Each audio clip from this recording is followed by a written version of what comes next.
Guys,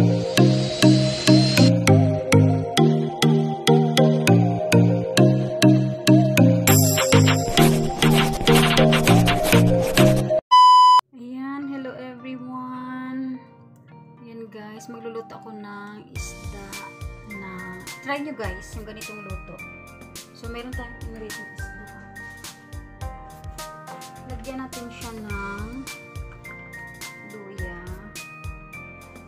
sibuyas, saka yung garlic. Ilagay nyo na lang lahat yan dyan guys. Tapos, dahon ng laurel, saka peppercorn. Tapos, kamatis.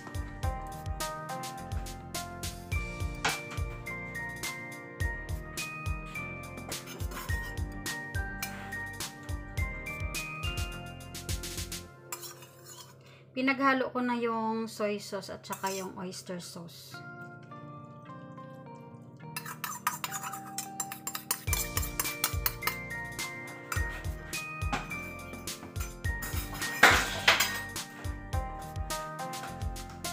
Ilaglag yung ano ko. Tapos lagyan natin siya ng konting asukal.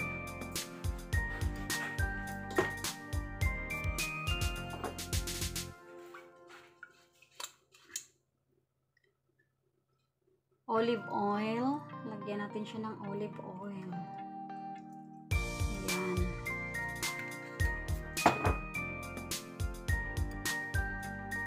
Tapos, tubig. Ayan. Mag-add din tayo ng tubig guys. Luto natin siya sa slow fire. Ayan.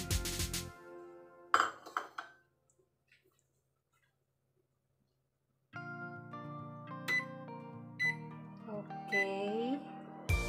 So, pakuluan muna natin siya guys hanggang medyo bumaba yung ating sabaw.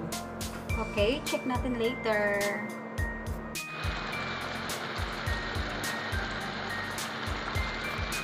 Ayan guys, okay. Yung ating ibang ingredients is na ano na siya guys, nadurog na. Then yung sabaw guys, medyo malapot na siya. So, kunti pa, malapit na siyang maano. Malapit na maluto. Promise guys, masarap siya. Huwag masyadong yung i-ano yung sauce niya guys, kasi masarap talaga yung sauce niya. Kahit sauce na lang, ulam na guys.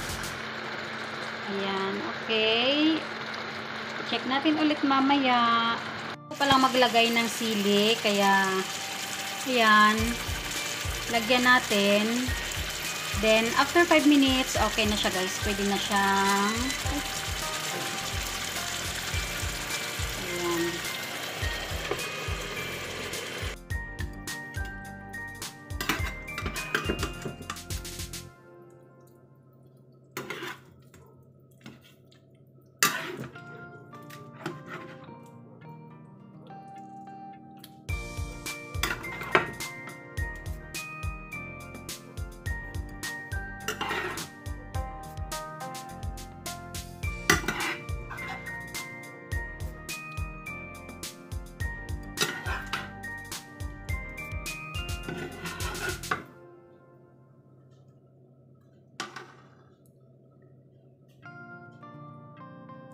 Sarap.